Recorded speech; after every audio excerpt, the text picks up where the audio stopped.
Good morning, student. I am back with a new topic in our electrostatic unit, electric potential and capacitance. So, today we will discuss a important concept related to board examination. Our topic is electric potential energy. तो आज हमारा जो board point of view से बड़ा important chapter है, बड़ा important topic है, वो है इलेक्ट्रिक पोटेंशियल एनर्जी। तो इलेक्ट्रिक पोटेंशियल एनर्जी एक तरह से पोटेंशियल एनर्जी होती है। क्या होती है? Potential energy. तो पोटेंशियल एनर्जी हम प्रीवियस क्लासेस में पढ़ चुके हैं, यू से डिनोट करते हैं और इसका जो फॉर्मूला होता है mgh।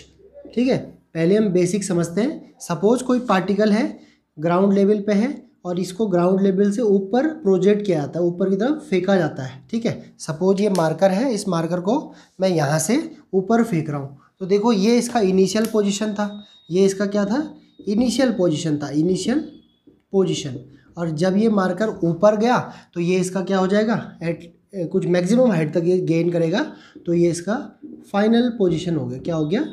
Final position. तो हमने यही पढ़ा है कि जब हम इसको हम पोटेंशियल एनर्जी के रिस्पेक्ट में लेते हैं तो हमको यहाँ पे एक एच हाइट मिल जाती है, और एच हाइट मिलती है तो एच हाइट ग्रेविटी के रिस्पेक्ट में, कोई भी ऑब्जेक्ट जब आप ऊपर की तरफ फेंकते हैं तो वो नीचे आता है ग्रेविटी के रिस्पेक्ट में। तो यहाँ पे हमारे पास अब सपोज उसका जो हमने पार्टिकल यहाँ से ऊपर की तरफ प्रोजेक्ट किया फोर्स लगा के, उसका कुछ मास रहा होगा, ग्रेविटी ने उसको नीचे की तरफ टेंस किया और हाइट यहाँ से जितना उसने गेन किया। तो देखो तीन चीज़ें यहाँ पे आती हैं और वो एक इस तरह से हमको मिलती है mg/mgh। ये हमने प्रीवियस चैप्टर में पढ़ा है, प्रीवियस क्लासेस में पढ़ा है। और इसकी यूनिट होती है जूल, क्योंकि जो एनर्जी होती है यही क्या है? फोर्स लगाने के बाद जितना वर्क हमें करना पड़ेगा यही हमें एनर्जी के फॉर्म में मिलता है। तो इसको हम पोटेंशियल एनर्जी कहते हैं। ये हमने छोटी क्लासेस में पढ़ा हुआ है, 9th-10th स्टैंडर्ड में। तो यहाँ पे मास है, ग्रेविटी और हाइट है।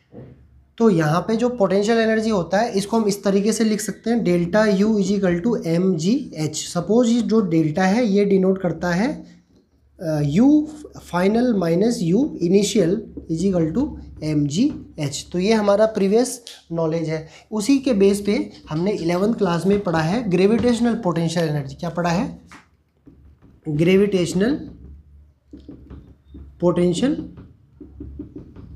एनर्जी, ये भी हमने पढ़ा है। इसमें भी हम क्या करते हैं, कोई मास हमारे पास है और ग्रेविटेशनल फील्ड से बाहर कहीं इन्फिनिटी पॉइंट पे है, उसको जब हम कहीं अंदर लाते हैं तो हमें जितना वर्क करना पड़ता है वही वर्क एक पोटेंशियल के फॉर्म में स्टोर होता है, जिससे कि ग्रेविटेशनल पोटेंशियल एनर्जी कहता है। ये हमने 11th स्टैंडर्ड में भी इसको पढ़ा है। तो आज जब हम आगे बढ़ रहे हैं तो देखो सपोज मैं यहाँ पे एक सिस्टम को कंसीडर कर रहा हूँ। तो ये सिस्टम में जो कंसीडर कर रहा हूँ ये कुछ इस तरह का सिस्टम है। यहाँ पे आपके पास A पॉइंट है जहाँ पे कि Q1 चार्ज रखा हुआ है, B पॉइंट पे Q2 चार्ज रखा हुआ है, और A to B का जो डिस्टेंस है वो R मीटर है। क्या है? R metre. और इस B पॉइंट से बाहर में कहीं इन्फिनिटी पॉइंट ले लेता हूँ। यहाँ क्या है? ये इन्फिनिटी पॉइंट है। क्या है? इन्फिनिटी पॉइंट बहुत दूर है। कि जैसे मैं यहाँ पे अभी मेरा जो बोर्ड है मैंने क्या लिखा हुआ, मेरे लिए इन्फिनिटी हो गया, मेरी रेंज से बाहर हो गया। अभी जैसे मैं यहाँ से इस मार्कर को फेंकूंगा तो ऊपर मेरी रूफ है तो रूफ से टकरा के नीचे आएगा। इसकी लिमिट, इसका जो पॉइंट है वो वहीं तक है, उससे बाहर वो नहीं जा पाएगा। तो उसी तरीके से जब हम इन्फिनिटी पॉइंट को समझते हैं तो वो बहुत दूर होता है जहाँ रेंज नहीं होती है। तो देखो इन्फिनिटी पॉइंट पे सपोज ये यहाँ इन्फिनिटी पॉइंट पे ये जो B पॉइंट पे चार्ज था, इनिशियल पोजीशन, पहले ये चार्ज यहाँ पे था इनिशियल। अब इस Q चार्ज को हमने इन्फिनिटी से अंदर लाने में एक वर्क किया। क्या किया? Work done. जो वर्क हमने किया वो एक्सटर्नल एजेंट से वर्क होता है। तो ये जो Q2 चार्ज था ये इनिशियल पोजीशन पे इन्फिनिटी पे था, इसको यहाँ से यहाँ B तक लाने में मुझे जितना वर्क करना पड़ेगा यही वर्क एक एनर्जी के फॉर्म में स्टोर होता है। इस एनर्जी को ही क्या कहते हैं? इस एनर्जी को ही हम क्या कहते हैं? Electric potential energy. ठीक है, इतना इजी कंसेप्ट है। अब देखिए कैसे इसके लिए हम एक्सप्रेशन बनाएंगे।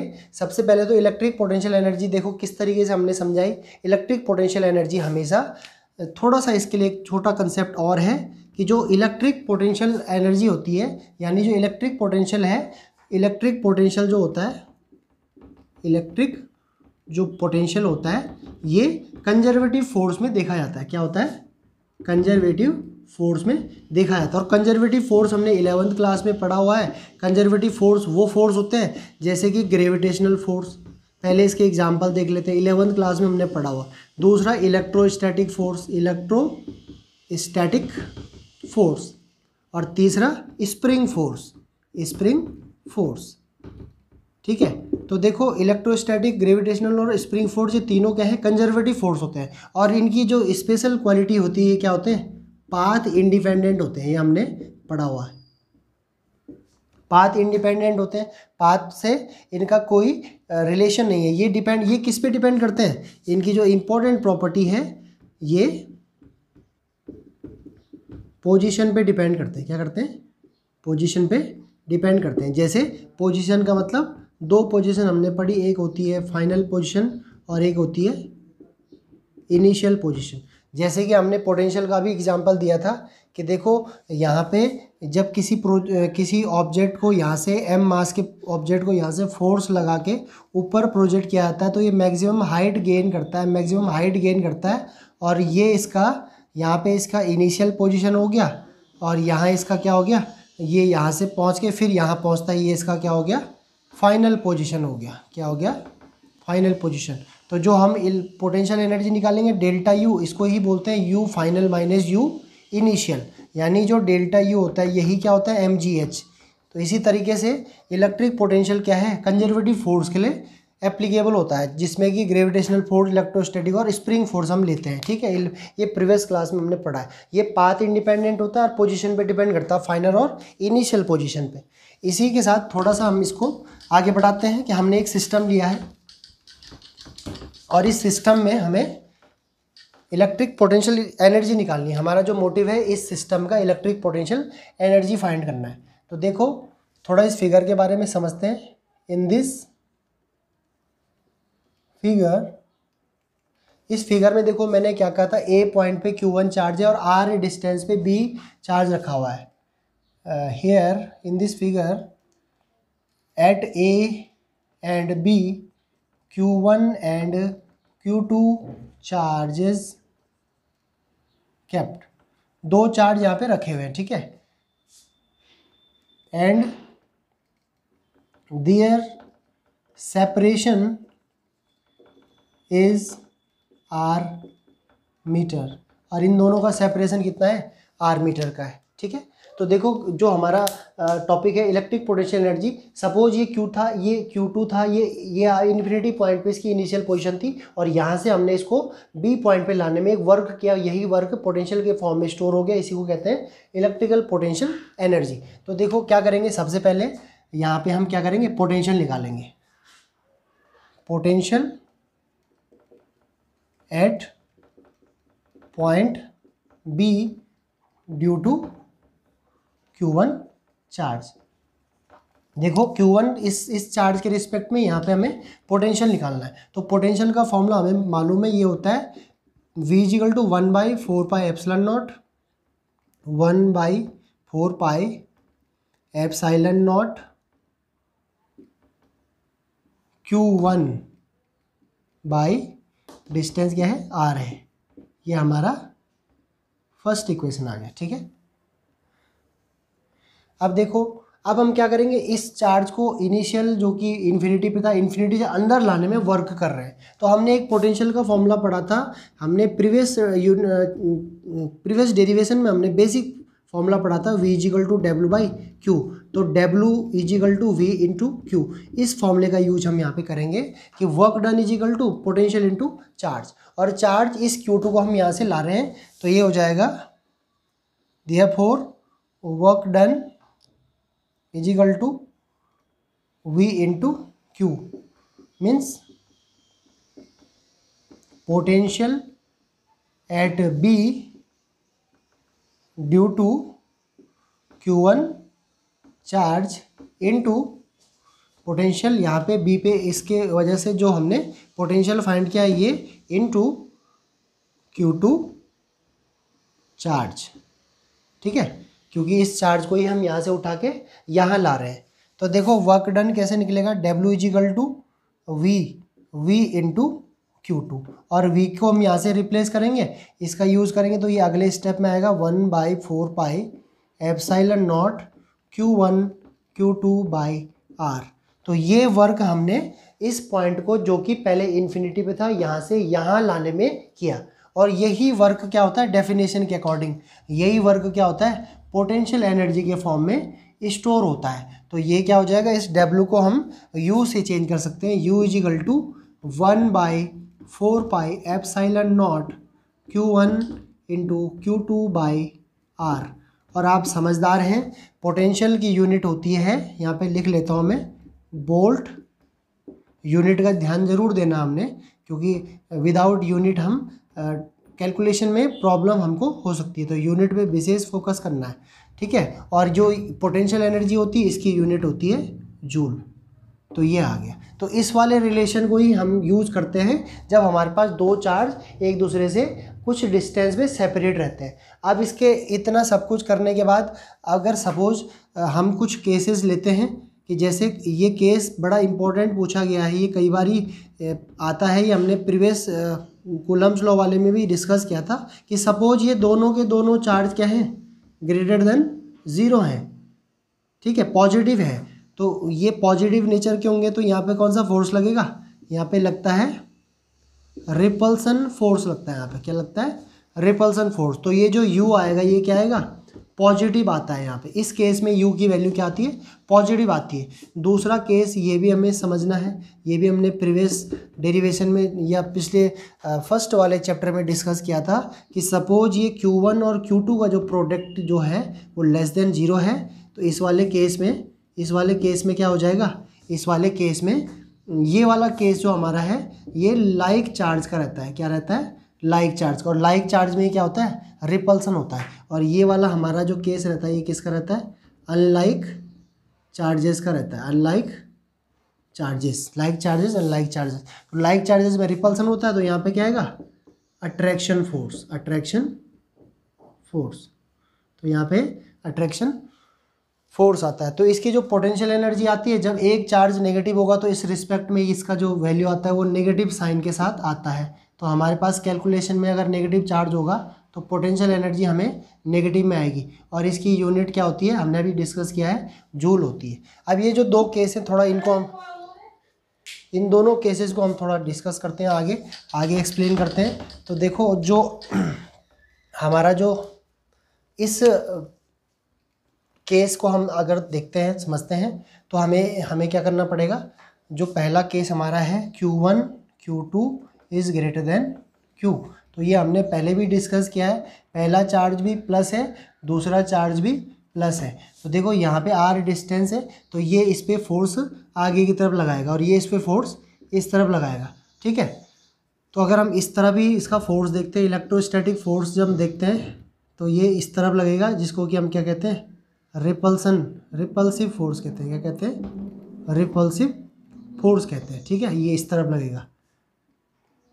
तो देखो इसके लिए हमें अगर इलेक्ट्रिक पोटेंशियल निकालना है तो इलेक्ट्रिक पोटेंशियल कैसे निकलता है, U हमने अभी फॉर्मूला ड्राइव किया K Q1 Q2 by R, और इसकी वैल्यू क्या होती है जूल होती है। तो देखो K की वैल्यू हमें मालूम है, न्यूमेरिकल में 9 इंटू 10⁻⁹ रखना है, और Q1 Q2 हमें Q1 और Q2 की वैल्यू हमें क्या होती है क्वेश्चन में गिवन रहती है। तो इसको हम यहाँ से पुट करेंगे और R भी हमारे पास गिवन रहेगा, तो ये हमें यहाँ से कैलकुलेट किया जाएगा। लेकिन मेन बात ये समझने वाली ये है कि देखो यहाँ पे भी कोई चार्ज रखा हुआ है, यहाँ पे भी कोई चार्ज रखा हुआ। सपोज ये चार्ज बहुत दूर था, कहीं इन्फिनिटी पॉइंट पे था, जैसे यही समझ लो कि ये चार्ज और ये चार्ज इन्फिनिटी पॉइंट पे, ये चार्ज इनिशियली इन्फिनिटी पे था, इसको हम अंदर लाने में हमने एक वर्क किया। तो देखो चार्ज अगर पॉजिटिव है तो यहाँ पे क्या होता है लाइक चार्ज में रिपल्सन होता है, तो रिपल्सिव फोर्स इसको इस तरफ ले जाएगा, इसको इस तरफ ले जाएगा, ठीक है। तो ये जो वर्क होगा, वर्क की डायरेक्शन क्या आ रही है अपोजिट आ रही है, वर्क की direction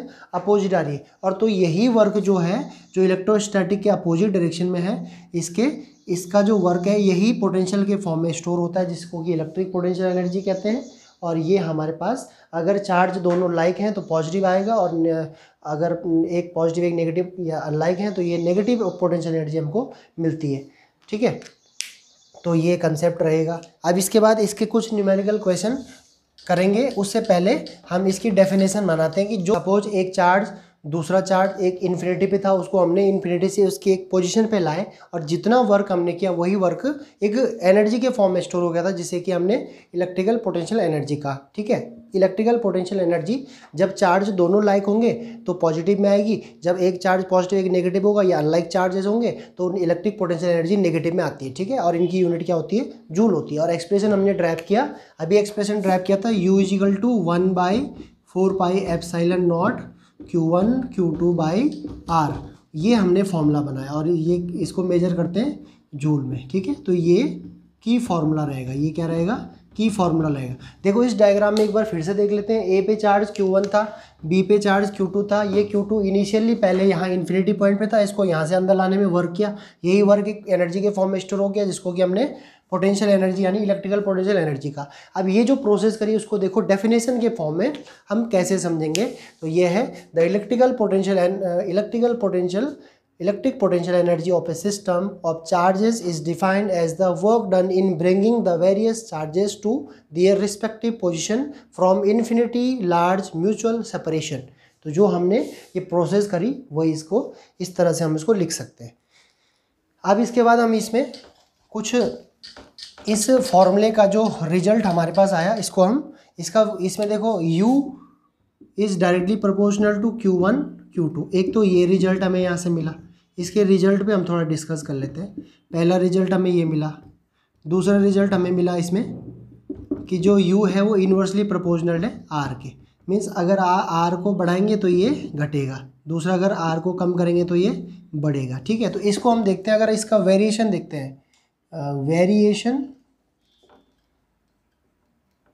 of U and R।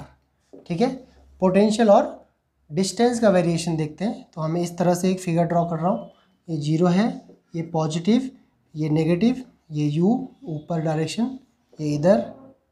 तो यहाँ पे पहला केस हमने जो लिया था Q1 Q2 ग्रेटर देन वाला, जिसको कि हमने क्या कहा था, लाइक चार्जेस का केस लिया था, और यहाँ पे हमको रिपल्सिव फोर्स मिला था। क्या मिला था, रिपल्सिव फोर्स मिला था। दूसरा केस Q1 Q2 <0, जिसको हम क्या बोलते हैं, अनलाइक चार्जेस की बात की थी, और इसको कहते हैं अट्रैक्शन फोर्स यानी अट्रैक्टिव। यहाँ पे हमें अट्रैक्टिव फोर्स मिलता है। ठीक है, ये कंडीशन हमने लेनी है। तो इसका वेरिएशन अगर हम देखते हैं तो इसका वेरिएशन कैसे निकलता है, इसका वेरिएशन कुछ इस तरीके से निकलता है। देखिए इसके वेरिएशन को हम समझते हैं, ये कुछ इस तरह से वेरी करेगा ये।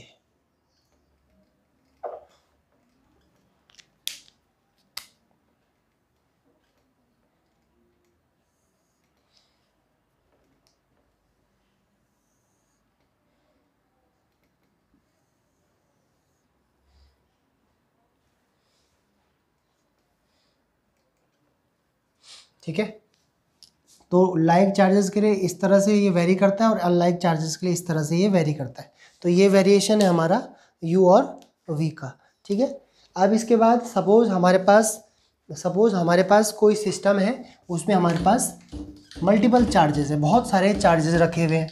तो बहुत सारे चार्जेस रखे हुए हैं, तो बहुत सारे जब चार्जेस हमने रखे हैं तो उसके लिए पोटेंशियल एनर्जी को कैसे फाइंड करते हैं। तो ये भी हमारे न्यूमेरिकल पॉइंट ऑफ व्यू से इम्पॉर्टेंट है, ये जो मैं आप आगे बढ़ा रहा हूँ इसको। सपोज हमारे पास कोई ट्रायंगल है, इस तरह का कोई ट्रायंगल है। ठीक है, यहाँ पे चार्ज Q1 रखा हुआ है, यहाँ पे चार्ज Q2 रखा हुआ है, यहाँ पे Q3 रखा हुआ है, और इसकी डिस्टेंस इन दोनों की R12 है, इसकी R13 है, इसकी R12 है, और इसकी R23 है। ठीक है, तो देखो जो हमने अभी पोटेंशियल का फॉर्मूला ड्राइव किया था वो 2 चार्जेस के लिए था, 1/4πε0 Q1 Q2 बाई R। ठीक है, जहाँ पे R क्या था, सेपरेशन था दोनों चार्जेस का। तो यहाँ पे अगर हम इस फॉर्मूले को लगाएंगे तो ये पोटेंशियल एनर्जी का फॉर्मूला हो जाएगा K जो कि ये इसको हम इस तरह से भी समझ सकते हैं ना, के की वैल्यू होती है के Q1 Q2 बाई आर, ये भी वही है और जूल में है ये सारा, ये भी जूल में है। ठीक है, तो देखो इसको हम ऐसे इस वाले सिस्टम के लिए फॉर 3 चार्जेस के किसी सिस्टम के लिए ये क्या हो जाएगा, U इजिकल टू के हमने कॉमन ले लिया। इन दोनों की बात करेंगे तो Q1 Q2 बाई R12 इस वाले फॉर्मूले से, plus Q2 Q3 by R23। उसी तरीके से इन दोनों की बात करेंगे तो Q1 Q3 अपॉन R13, तो ये हो गया। और ये किस में मेजर होगा, जूल में। और यहाँ पे के की वैल्यू भी हम रख सकते हैं, के की वैल्यू आप रख सकते हैं 1/4 pi epsilon naught Q1 Q2 Q2 Q3 Q1 multiply में ना इसको रीअरेंज कर देंगे और ये हो जाएगा R12 R23 R31। इस तरीके से भी इसको ले सकते हैं। चलो जैसे हमने सीक्वेंस बनाया वैसे भी रख सकते हैं, कोई बहुत बड़ा फ़र्क इसमें नहीं आएगा। ठीक है, ये आ गया, ये आएगा जूल में। तो 3 चार्जेस के सिस्टम के लिए पोटेंशियल एनर्जी इस तरीके से निकलती है। अब इसके बाद एक और इम्पॉर्टेंट है, उसको कहते हैं मैजिक ट्रायंगल। उसको क्या कहते हैं, मैजिक ट्रायंगल। मैजिक ट्रायंगल अगर आपको ये फॉर्मूला डायरेक्ट याद रखना है तो इसको भी इस मैजिक ट्रायंगल के थ्रू, मैजिक रिंग के थ्रू समझ सकते हैं। मैजिक रिंग मीन्स यहाँ पे कोई चार्ज Q1 रखा हुआ है, यहाँ पे कोई चार्ज Q2 रखा हुआ है, यहाँ पे कोई चार्ज Q3 रखा हुआ है, और ये है R12, ये है R23 और ये है R13। तो यहाँ पे पोटेंशियल हम डायरेक्ट के कांस्टेंट बाहर, तो ये हो जाएगा फॉर्मूला याद रखने का तरीका, पहला और दूसरा Q1 Q2। ठीक है, डिस्टेंस इनके बीच का क्या है, R12, क्योंकि हमारा बेसिक फॉर्मूला यही था। प्लस यहाँ पे देखो Q और Q2 और Q3 और डिस्टेंस 2 3 इन दोनों के बीच का, प्लस 3 और 1 Q3 और Q1, और डिस्टेंस क्या है इनके बीच का, R13। और ये किस में आएगा, जूल में। तो देखो ये इस तरीके से भी पोटेंशियल का, ये ट्रायंगल के केस के लिए जहाँ पे कि 3 चार्जेस हमारे पास रहेंगे, ये फॉर्मूला इस तरीके से भी याद रखा जा सकता है। इसको कहते हैं मैजिक रिंग और ट्रायंगल के लिए। अब सपोज एक और केस पूछा गया एग्ज़ाम में, बिल्कुल यही ट्रायंगल वाला केस है, और थोड़ा सा इसमें यहाँ पे उसने नेगेटिव चार्ज दे दिया, बाकी सारे चार्ज सेम है। तो यहाँ पे पोटेंशियल के लिए क्या बनेगा, के तो कांस्टेंट बाहर ले लेंगे और यहाँ से शुरू करते हैं Q1 Q2, ये नेगेटिव है तो इसको नेगेटिव मल्टीप्लाई करेंगे तो ये इस तरह से आ जाएगा, अपॉन R12 प्लस ये और ये लेंगे तो यहाँ पे भी क्या आ जाएगा, माइनस आ जाएगा ना इसके वजह से, तो ये जाएगा Q2 Q3 बाई R23। अब यहाँ पे प्लस, दोनों प्लस हैं तो ये प्लस ही रहेंगे और डिस्टेंस सेपरेशन सेम है। तो इसको आगे बढ़ाएंगे, सॉल्व करेंगे तो ये प्लस वाला पहले लिख लेते हैं, तो ये हो जाएगा Q3 Q1 रीअरेंज करेंगे 1 3, ये सारे के सारे नेगेटिव वाले रीअरेंज करके एक साथ लिख सकते हैं हम। ये इस तरीके से ये पूरा का पूरा हमारा फॉर्मूला रहेगा। और इसकी यूनिट क्या होती है, जूल, क्योंकि एनर्जी की यूनिट होती है जूल। तो ये केस इस तरह से, डेरिवेशन इस तरह से, इसके छोटे छोटे ट्रिक्स के फॉर्मूले हैं। आप देखते हैं इसके बाद हमें जो बोर्ड्स के, मैं यहाँ पे कुछ 3 या 4 क्वेश्चन ले रहा हूँ, उसको कैसे सॉल्व करना है।